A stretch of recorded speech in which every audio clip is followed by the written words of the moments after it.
September மாதம் வந்து spinal கோட்டால் பாதிக்கப்பட்ட ஆட்களுக்கான மாதம்.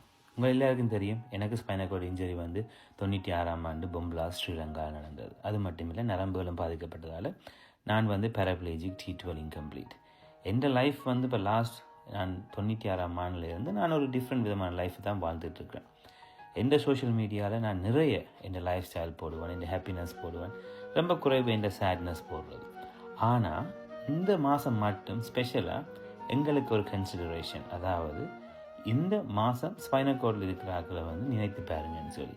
நினைத்து பார்க்கணுன்னு சொன்னால் அவன் கஷ்டத்தைன்னு சொல்லு. லைஃப்பில் வந்து எல்லாருக்குமே எப்போ வேணாலும் எது வேணாலும் நடக்கலாம்.